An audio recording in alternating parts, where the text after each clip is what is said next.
أين يذهب السائل المنوي في المرأة الحامل؟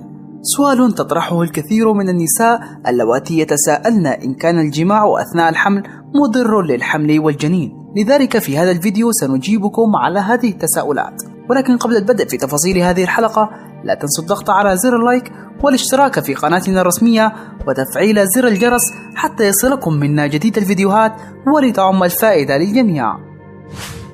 إن كنتم تتساءلون أين يذهب السائل المنوي في المرأة الحامل، فمن المهم أن تعلموا أنه خلال العلاقة الحميمة وعند العلاج يتدفق السائل المنوي عبر المهبل إلى عنق الرحم ثم إلى الرحم، ثم لا يلبث أن يتدفق هذا السائل خارج المهبل بعد الجماع، حيث تبقى كمية قليلة قد تدخل إلى الرحم، وهذا أمر طبيعي.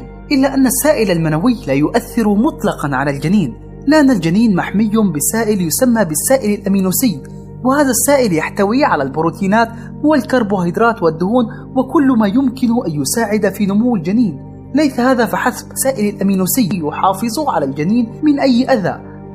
ولا يقتصر الأمر عند تلك النقطة، فعند تكون الجنين تتشكل سدادة من المخاط تقوم بإغلاق الرحم.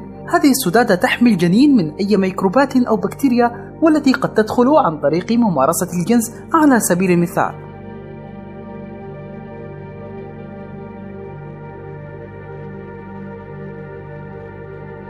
وإن كنتم تتساءلون عما يحدث للجنين أثناء العلاقة الحميمة، فإن عضلات الرحم تقوم بحماية الجنين من أي مشكلة صحية قد تصيبه، وممارسة العلاقة الحميمة خلال فترة الحمل لا تسبب إجهاض أو أي ضرر للجنين، فمعظم حالات الإجهاض التي تحدث في الشهور الأولى من الحمل تكون لأسباب أخرى غير الجماع، بالإضافة إلى أن هناك بعض الحالات التي يجب الامتناع عن ممارسة العلاقة الحميمة خلال الحمل، وهي تقدم وجود المشيمة أو الشعور بأن عنق الرحم مرتخٍ ومتسع أو وجود نزيف مهبلي، ولكن يجب أن يكون النزيف بغزارة، فعادة ما يحدث نزيف بسيط أو إفرازات دموية بعد الأداء الجنسي، وذلك بسبب كثرة الأوعية الدموية في عنق الرحم أثناء فترة الحمل وقبل الولادة.